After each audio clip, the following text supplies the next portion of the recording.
y estamos en esta lucha, Señor, de santidad progresiva, que cada día, Señor, tenemos que enfrentarnos contra las acechanzas del enemigo y también contra nuestra propia carne.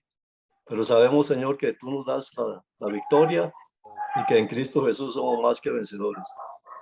En esta tarde, Señor, que este precioso grupo de hermanos nos reunimos en común acuerdo para llevar estas peticiones delante de tu presencia. Sabemos que son muchas las necesidades y oramos, Señor, por cada una de ellas. Oramos por sanidad divina, oramos por salvación, Señor, para aquellas personas que aún no tienen seguridad de salvación. Que tú hagas, Señor, una obra perfecta de regeneración en ellas y que el Espíritu Santo los guíe a toda justicia y a toda verdad. También te pedimos, Señor, por los diferentes trabajos de los hermanos, que tú prosperes la obra de sus manos. Y también venimos, Señor, poniéndote estas peticiones que los hermanos han expresado, que quizá no me acuerde de todas, pero a ti no se te olvidan, Señor. Gracias por las peticiones del el hermano Eric, que nos dice que hoy visitaron una familia y ellos piden oración por trabajo. Tú eres nuestro proveedor por excelencia y en ti confiamos, Señor. También gracias por la madre del hermano Edgar, que ya está bien, que ese dolor se fue en el nombre de Jesucristo y en el nombre de Jesucristo va a seguir bien. Amén. También por el hermano Lamán, que pide oración por un amigo en Nicaragua. La hermana Gladys, que también pide oración por una cita, y también, Señor, por ese problemita que tienen de aguas con un vecino, que eso se solucione pacíficamente y satisfactoriamente. La hermana Teresa pide salud por su papá, por su mamá, por otro miembro de su familia que necesita sanidad, Señor.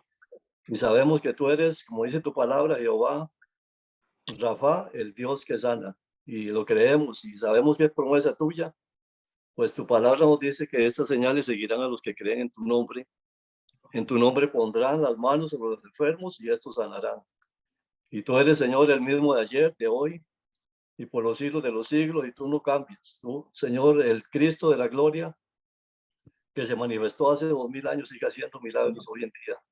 Y lo creemos de todo corazón. También por la petición de la hermana Roxana, por sus hijas, pedimos, Padre de la gloria, sanidad completa en el nombre de Jesucristo.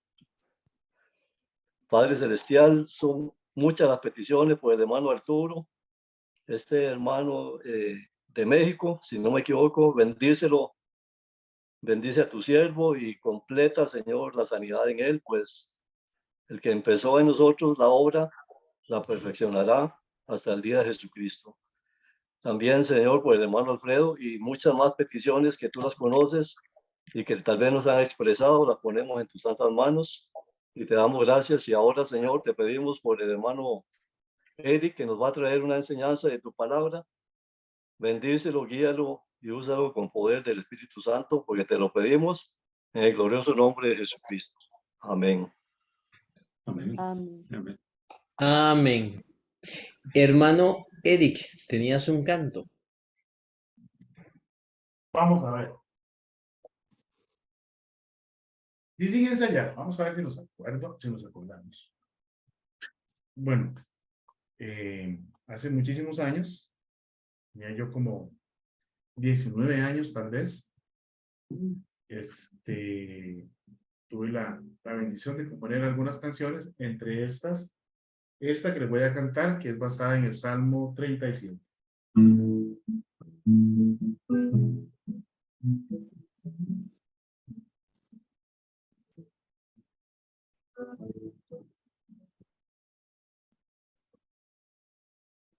Bendeciré a Jehová todo tiempo.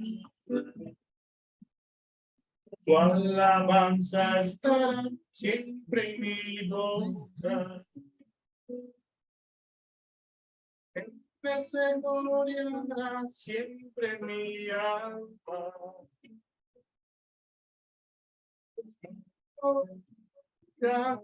se alegrará. Engrandecerá a Dios todos conmigo. Exaltemos a una todo su nombre. La lengua del mal, guarda la engaño.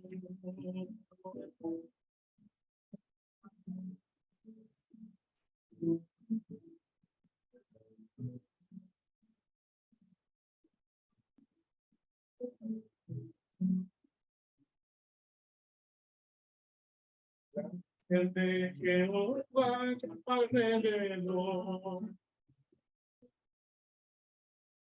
Todos los que le temen y los defienden.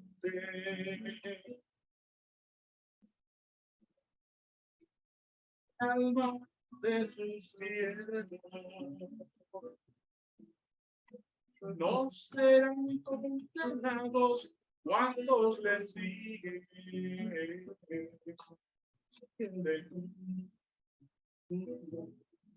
Síguele.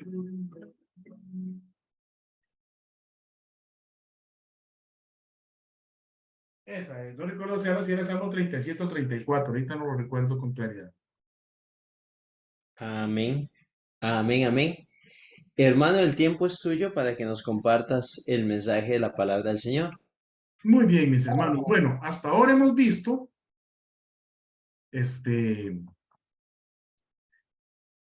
una introducción a lo que son los pactos, ¿verdad? Habíamos dicho que el hombre no puede pactar con Dios, es Dios quien pacta con el hombre.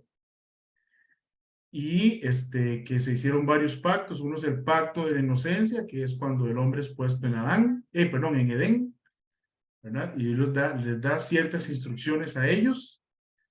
Ellos fallan en su pacto, es un pacto condicional, y entonces son echados de Edén. Luego Dios hace un pacto con Adán. Es un pacto incondicional. Dios entiende que el corazón del hombre es rebelde, es pecaminoso, y entonces hace un pacto incondicional. Es decir, Dios iba a cumplir ese pacto a pesar de la desobediencia del hombre. Posteriormente, Dios viene y hace un pacto con Noé. También es un pacto incondicional. No depende de lo que haga el hombre, sino de lo que Dios decidió hacer en favor del hombre. Vimos ese pacto. Y hoy vamos a ver uno de los pactos más importantes en la Biblia, que es el pacto de Dios con Abraham, o pacto abrahámico. En la Biblia hay 4 grandes pactos hechos por Dios con la nación de Israel. El pacto abrahámico es el primero de ellos. Luego está el pacto palestino, el pacto davídico, o con el rey David, y el nuevo pacto. Citando a Pentecostés, él nos dice: los pactos contenidos en las Escrituras son de importancia primaria para el intérprete de la palabra y para el estudiante de escatología.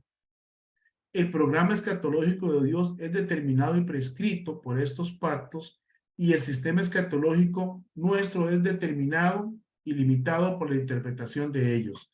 Estos pactos deben estudiarse diligentemente como base de la escatología bíblica. Entonces, este es un pacto cuyo cumplimiento es objeto de discusión entre los eruditos. Hay quienes dicen que ya se cumplió, y hay quienes dicen que todavía está por cumplirse.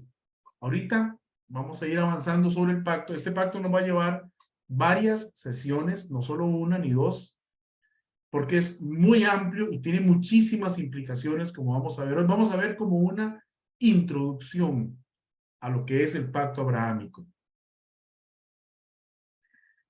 Es además un pacto que tiene implicaciones escatológicas importantes, las cuales vamos a tratar poco a poco durante el desarrollo del estudio de este pacto. Y como dije, nos va a tomar posiblemente varias sesiones. Este pacto nos va a obligar a estudiar. Si me ven buscando algo, estoy buscando mis anteojos, que realmente no sé dónde los dejé. Y los que tengo aquí son un poquillo más fuertes de lo que ocupo, pero creo que me van a ayudar a leer un poco. No, no me ayudaron. Bien, voy a aumentar la letra en la pantalla para poder ver mejor. Muy bien.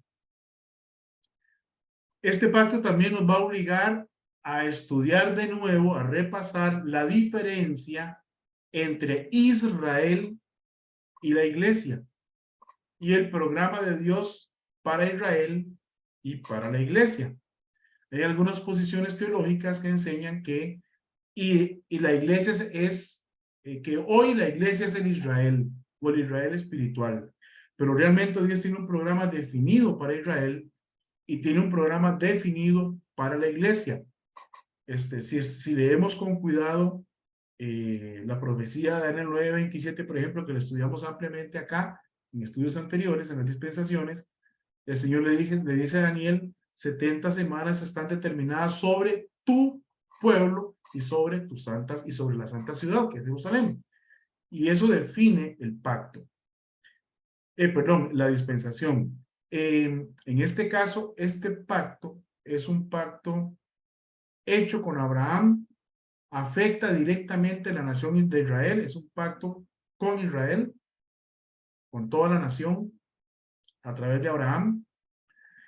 Y como vamos a ver, nos va a ayudar a, bueno, para comprenderla de manera más amplia, todas las consideraciones que tenemos que hacer, tenemos que repasar principios de interpretación, escuelas de interpretación. Entonces me van a escuchar nombrando otra vez la escuela alegórica, la escuela literal, ¿verdad?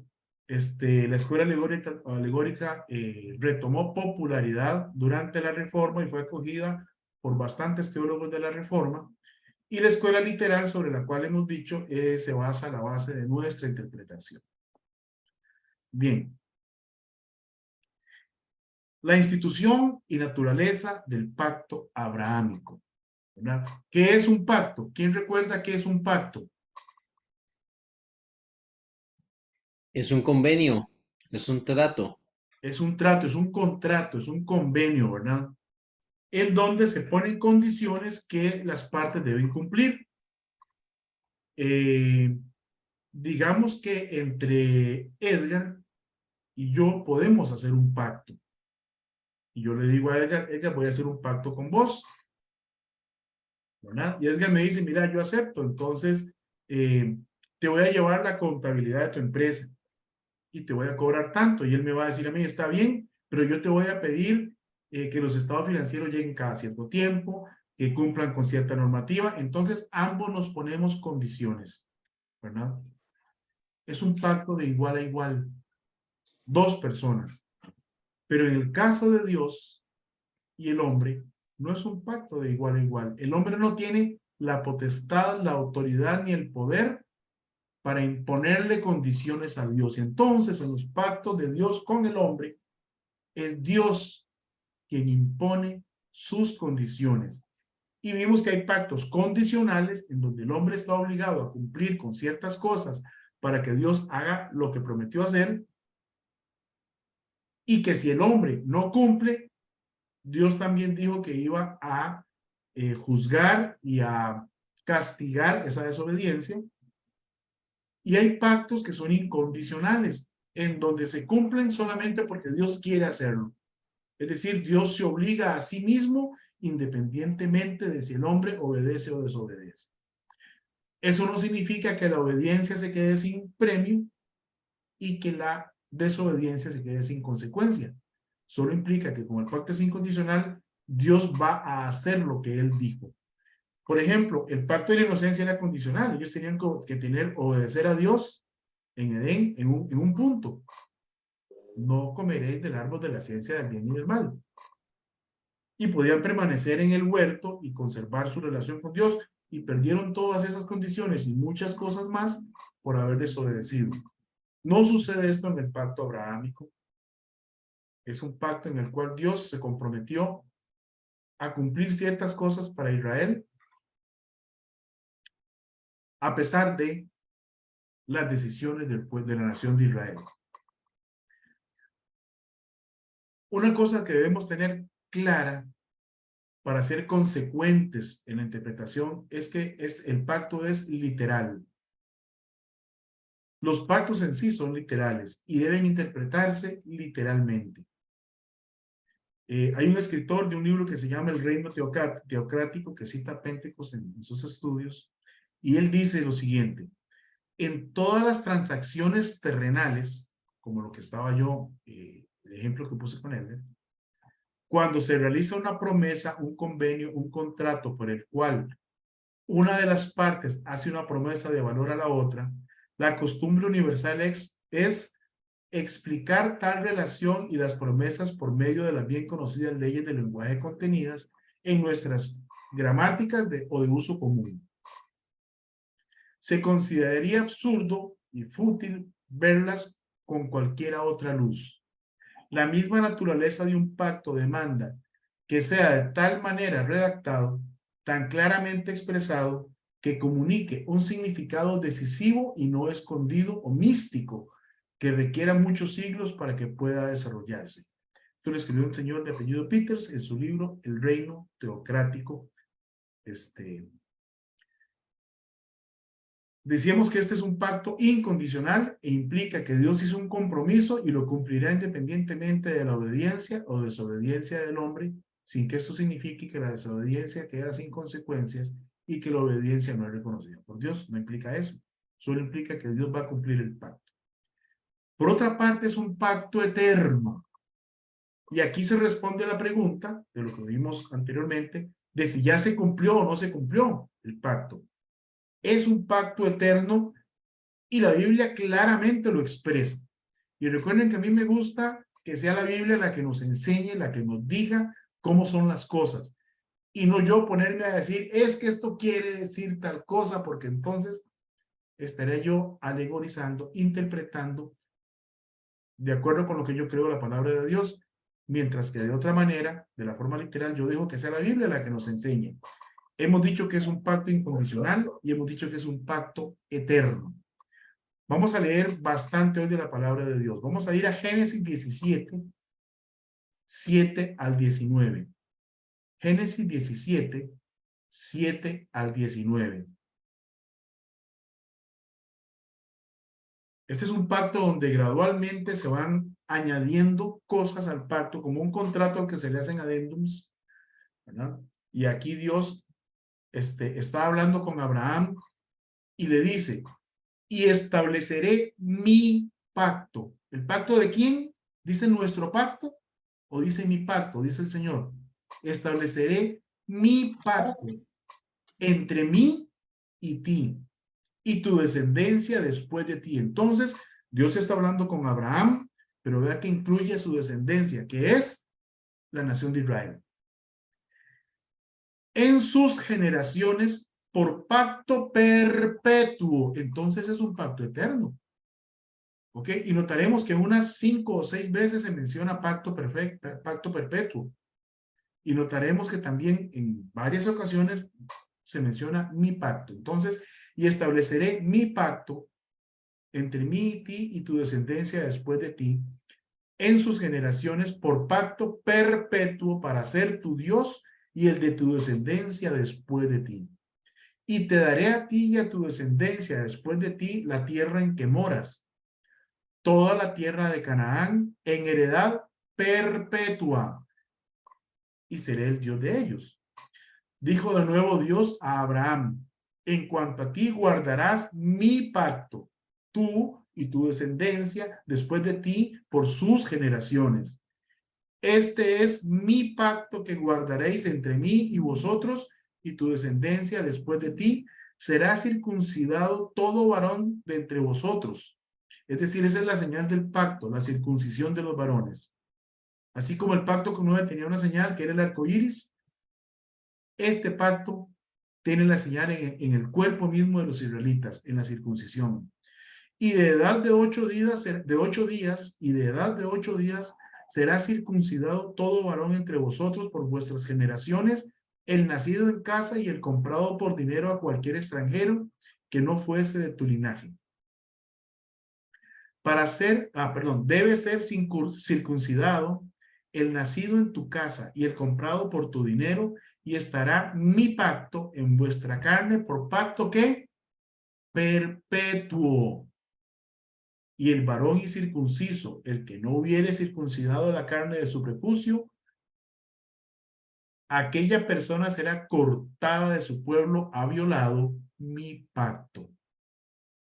Dijo también Dios a Abraham, a Sarai, tu mujer no la llamarás Sarai, mas Sara será su nombre. Y la bendeciré y también le daré a ella hijo. Sí, la bendeciré y vendrá a ser madre de naciones, reyes de pueblos vendrán de ella. Entonces Abraham se postró sobre su rostro y se rió, y dijo en su corazón, a hombre de 100 años ha de nacer hijo, y Sara ya de 90 años ha de concebir. Era para reírse, claro que sí. Y dijo Abraham a Dios, pero un momentico, ¿con quién estamos hablando? Ojalá Ismael viva delante de ti. Abraham no había entendido. Respondió Dios, vean la paciencia del Señor para con nosotros. Ciertamente Sara, tu mujer, te dará a luz un hijo y llamará su nombre Isaac. Isaac significa risa, porque él se rió, ¿verdad? Y confirmaré mi pacto con él como pacto perpetuo. Vea que el pacto lo está haciendo con Abraham y dice que lo va a confirmar con Isaac. Y él dice otra vez, es mi pacto perpetuo para sus descendientes después de él. Vamos a ir a Primera de Crónicas 16, 17. Primera de Crónicas 16, 17. Dice el pasaje. Creo que estamos leyendo desde el versículo 15, mis hermanos. Primera de Crónicas 16, 15 al 17, si no me equivoco.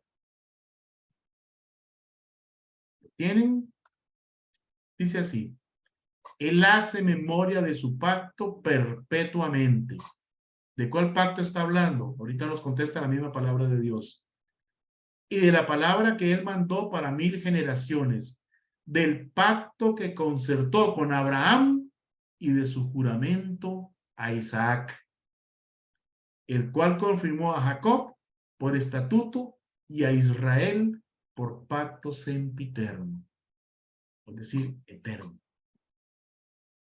Se vuelve a mencionar este pacto en otros pasajes donde se añade información al pacto, se añaden cosas al pacto. Génesis 15, 1 al 18. Génesis 15, 1 al 18. Uno de los pasajes que más me encantan. Podríamos quedarnos horas meditando en este pasaje. Génesis 15, 1 al 18 nos dice, después de estas cosas vino la palabra de Jehová a Abraham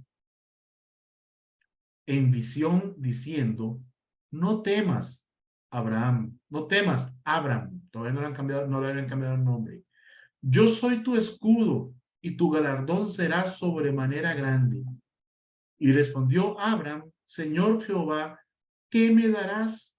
Siendo así que ando sin hijo, y el mayordomo de mi casa es ese Damaseno Eliezer. ¿Por qué decía esto? Porque si no tenía hijo, el mayordomo era el que iba a heredar.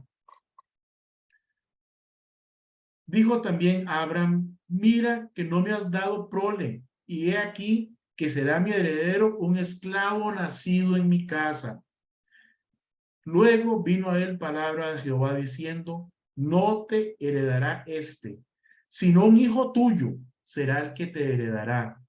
Y lo llevó fuera y le dijo, mira ahora los cielos y cuenta las estrellas, si las puedes contar. Y le dijo, así será tu descendencia. Y creyó a Jehová y le fue contado por justicia. Ahora Abraham ya no preguntó, Señor, ¿cómo es que me vas a dar un hijo ya con 100 años? Ahora Abraham había madurado un poco más. Conocía mejor al Señor. Y esta vez él le creyó al Señor. No dudó de lo que Dios le estaba diciendo. Y le fue contado por justicia. ¿Cuántas veces nosotros dudamos en nuestro corazón de lo que nos dice su palabra? ¿Cuántas veces dudamos? Verso 7. Y le dijo, yo soy Jehová que te saqué de Ur de los Caldeos para darte a heredar esta tierra. Y él respondió, Señor Jehová, ¿en qué conoceré que la he de heredar? Y le dijo, tráeme una becerra de 3 años y una cabra de 3 años y un carnero de 3 años, una tórtola también y un palomino. Y tomó él todo esto y los partió por la mitad y puso cada mitad una enfrente de la otra, mas no partió las aves. La costumbre era que partieran los animales y los que pactaban caminaran en medio de los animales partidos para sellar el pacto. ¿De acuerdo? Lo que hoy diríamos firmar el contrato. Y descendía, mas no partió las aves. Y descendían aves de rapiña sobre los cuerpos muertos, y Abram las ahuyentaba. Mas a la caída del sol sobrecogió el sueño a Abram. Y he aquí que el temor de una grande oscuridad cayó sobre él. Entonces Jehová dijo a Abram, ten por cierto que tu descendencia morará en tierra ajena, y será esclava allí, y será oprimida 400 años. Mas también a la nación a la cual servirán juzgaré yo, y después de esto saldrán con gran riqueza. Y tú vendrás a tus padres en paz, y serás sepultado en buena vejez.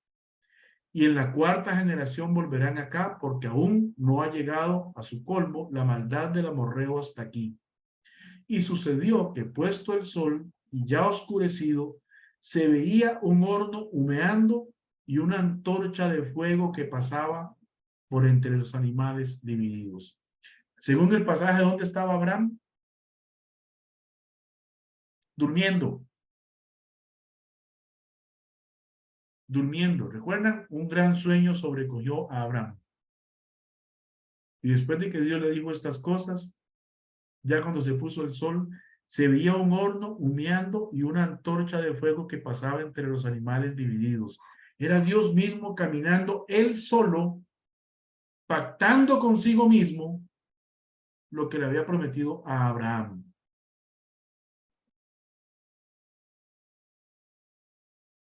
En aquel día hizo Jehová un pacto con Abraham diciendo, a tu descendencia daré esta tierra desde el río de Egipto hasta el río grande, el río Éufrates.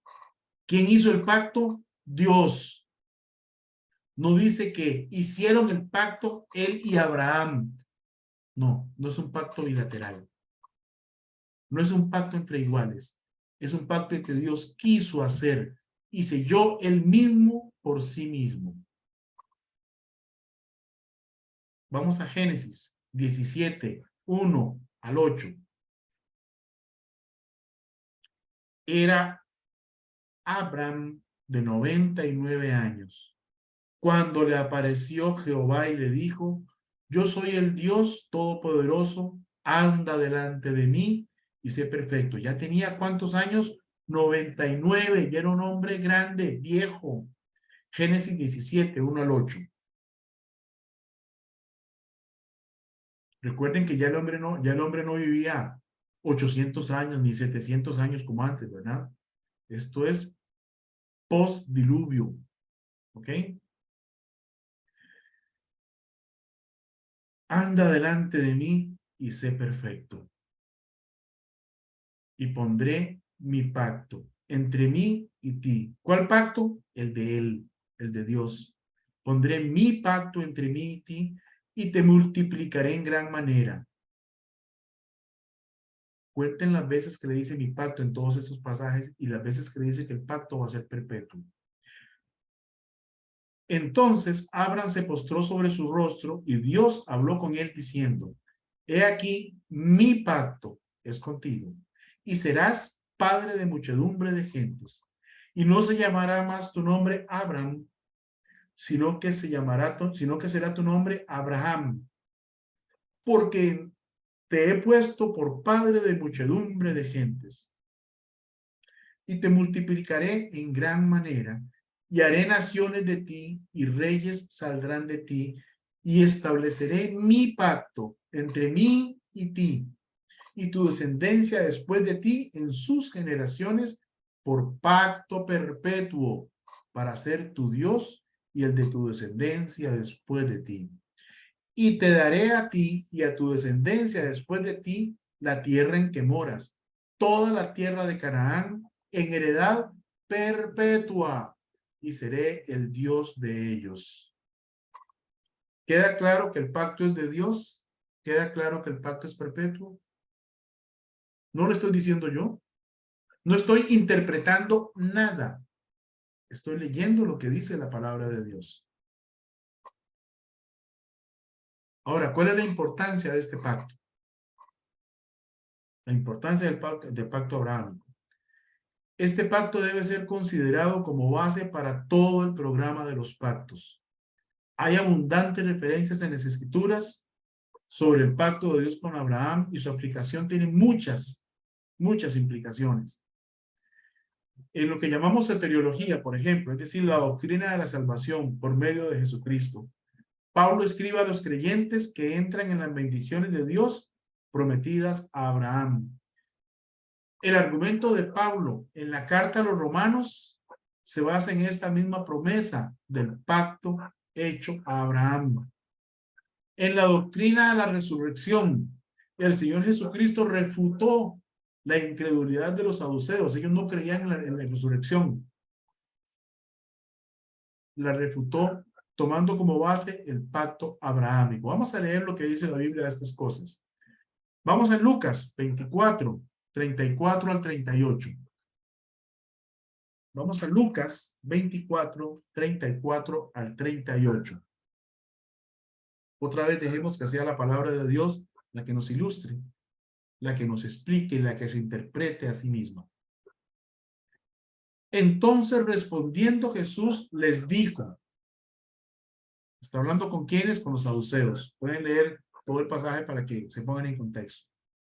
Los hijos de este siglo se casan y se dan en casamiento, mas los que fueren tenidos por dignos de alcanzar aquel siglo y la resurrección de entre los muertos, ni se casan ni se dan en casamiento, porque no pueden ya más morir, pues son iguales a los ángeles y son hijos de Dios al ser hijos de la resurrección. Pero en cuanto a que los muertos han de resucitar, aún Moisés lo enseñó en el pasaje de la zarza, cuando llamó al Señor Dios de Abraham, Dios de Isaac y Dios de Jacob, porque Dios no es Dios de muertos, sino de vivos, pues para él todos viven. Entonces el Señor Jesucristo afirmó que la resurrección no solo era posible, sino que era necesaria, dado que Dios se había revelado a sí mismo como el Dios de Abraham, de Isaac y de Jacob, con los cuales él había hecho un pacto eterno, como vimos anteriormente, que contenía promesas, Perdón, ¿qué cita es esa, Eric? Esta que acabo de leer. Sí. Lucas 20, 34 al 38. Lucas 20. 20. Ahora sí. Es que 34, inicialmente 38. dijiste 24. Ok. Posiblemente Gracias. 24, no sé, pero es 20. 34 al 38. Entonces, decía que Jesucristo demostró que la resurrección no solo era posible, sino que era necesaria. Porque Dios se había presentado a sí mismo como el Dios de Abraham, de Isaac y de Jacob. ¿A quién? A Moisés. Es decir, ya no estaban ni Abraham, ni Isaac, ni Jacob. Tenían como 400 años de no estar. Él había hecho un pacto eterno, como vimos anteriormente, que contenía promesas que al momento de la muerte de ellos aún no habían recibido. Era necesario que resucitasen entonces para que Dios cumpliera su pacto con ellos, ya que los pactos eran inquebrantables. Veamos Éxodo 3:15. Lo que acabo de decir. Éxodo 3:15 dice, además dijo Dios a Moisés, así dirás a los hijos de Israel, Jehová, el Dios de vuestros padres, el Dios de Abraham, Dios de Isaac y Dios de Jacob, me ha enviado a vosotros. Este es mi nombre para siempre, con él se me recordará por todos los siglos. ¿Cómo se presentó Dios ante Moisés? Como el Dios de Abraham, el Dios de Isaac y el Dios de Jacob. En Hebreos 11, 8 al 15 nos dice, por la fe Abraham, siendo llamado, obedeció para salir al lugar que había de recibir como herencia y salió sin saber a dónde iba. Qué lindo que le digan a uno, ¿verdad? Vete. ¿Para dónde? Cuando lleguen los sabrás. Está interesante, ¿verdad? Hay que tener fe para hacer eso. Por la fe habitó como extranjero en la tierra prometida. ¿Habitó como dueño de la tierra prometida? No. Habitó como extranjero. Entonces no había recibido la promesa que se le hizo. Pero el pacto es eterno. Entonces sí, es necesario que resucite para que reciba el cumplimiento de esa promesa. Y como vimos, todas esas promesas se van a cumplir en el milenio. Es la única forma bíblicamente en que eso se puede cumplir. Veámoslo. Por la fe habitó como extranjero en la tierra prometida, como en tierra ajena, morando en tiendas con Isaac y Jacob, coherederos de la misma promesa, porque esperaba la ciudad que tiene fundamentos, cuyo arquitecto y constructor es Dios. Por la fe también la misma Sara, siendo estéril, recibió fuerza para concebir y dio luz aún fuera del tiempo de la edad, porque creyó que era fiel quien lo había prometido. Por lo cual también de uno, y ese ya casi muerto, hablando de Abraham, salieron como estrellas del cielo en multitud y como la arena innumerable que está a la orilla del mar. Conforme a la fe murieron, todos estos sin haber recibido lo prometido, sino mirándolo de lejos y creyéndolo y saludándolo y confesando que eran extranjeros y peregrinos sobre la tierra. Porque los que esto dicen claramente dan a entender que buscan una patria, pues si hubiesen estado pensando en aquella de donde salieron, ciertamente tenían tiempo de volver. Vea qué interesante. El mismo Pablo en su defensa con Agripa también utiliza la promesa a los padres, Abraham, Isaac y Jacob, uniéndola con la resurrección de los muertos en defensa de la doctrina. Entonces la resurrección es probada por el Señor y por el apóstol Pablo por la obligación que Dios se impuso a sí mismo de cumplir su pacto con Abraham, con Isaac y con Jacob. Este pacto, como ya hemos dicho y vamos a ampliar más adelante todo el estudio, tiene una influencia de mayor importancia sobre las doctrinas escatológicas y es la base o la semilla para los otros pactos establecidos con Israel. El pacto palestino, el pacto davídico y el nuevo pacto. Los aspectos eternos de este pacto garantizan a Israel la existencia como nación de forma permanente. Le otorgan a perpetuidad el título de propiedad de la tierra prometida. Le garantizan a Israel la bendición material o espiritual por medio de Cristo. Pero además, nos garantiza a los gentiles, a los que no somos judíos, una parte de esas bendiciones. ¿Qué le dijo Dios a Abraham? En ti que serán benditas todas las naciones de la tierra. Estos aspectos eternos del pacto abrahámico determinan todo el programa de Dios para los últimos tiempos, es decir, lo que llamamos el programa escatológico. Y todos estos estudios que hemos hecho sobre Apocalipsis, sobre las dispensaciones y ahora sobre los pactos tienen que ver con eso, con el plan de Dios para los siglos. Y todo apunta al final de los tiempos. Voy a tratar de mostrarles un cuadrito. Vamos a ver si ustedes lo pueden ver. Yo sé que los que están en el teléfono les va a costar verlo, ¿de acuerdo? Pero luego todo este material les va a ser enviado, ¿ok? Entonces no se preocupen, Una vez terminados los pactos, o posiblemente antes, empieza a enviar adelantos de todo este material para que ustedes ya lo tengan por escrito y lo puedan repasar. ¿Ven eso? Aquí tenemos el pacto general y básico con Abraham. Ese pacto es la promesa de una tierra nacional, como hemos leído. Génesis 12:1, Génesis 13, 14 al 15, Génesis 13, 17. La promesa de la redención nacional y universal. Génesis 12:3, 22, 18, 3, 16. La promesa de innumerables descendientes para formar una gran nación. Ahí están los versículos, Génesis 12:2, 13, 16, 17, 2 al 6 y todos los que hemos leído. Los otros pactos, el pacto palestino, le dio a Israel particular seguridad sobre una restauración final y permanente de la tierra. El nuevo pacto tiene particularmente que ver con la bendición espiritual y la redención de Israel. Y el pacto davídico tiene que ver con promesas de dinastía, nación y trono. Porque ¿de dónde viene Jesucristo? ¿De qué linaje? Del linaje de David, a quien se le prometió que siempre habría un hijo suyo sobre el trono de Israel. Bien, entonces, ya para ir terminando, podemos decir entonces, hermanos, que las promesas de tierra del pacto abrahámico se desarrollan en el pacto palestino, es decir, la promesa de la tierra prometida. Las promesas acerca de la simiente se desarrollan con el pacto davídico. Las promesas de las bendiciones se desarrollan en el nuevo pacto.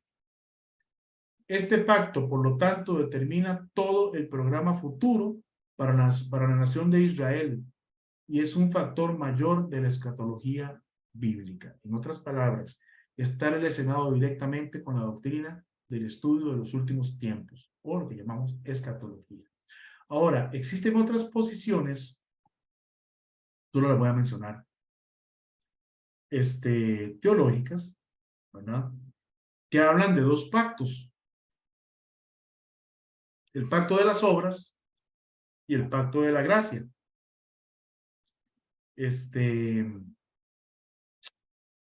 Esos pactos realmente no ocurren en el texto bíblico. No los encontramos como tales. Y son términos que solo pueden sostenerse fuera de la autoridad de la palabra de Dios. Además, esta posición de los dos pactos no concuerda con los eventos escatológicos que estudiamos en las dispensaciones y no discierne las relaciones específicas de Dios con los judíos, con los gentiles y con la iglesia.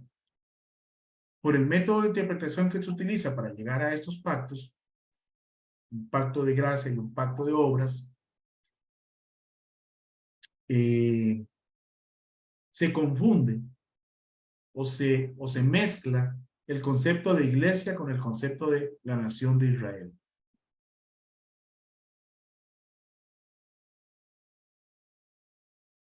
Esta teología construye además la idea de una iglesia universal que va a continuar por las edades sobre una sola verdad de la gracia inmutable. No solo está haciendo caso omiso de muchos pasajes bíblicos, sino que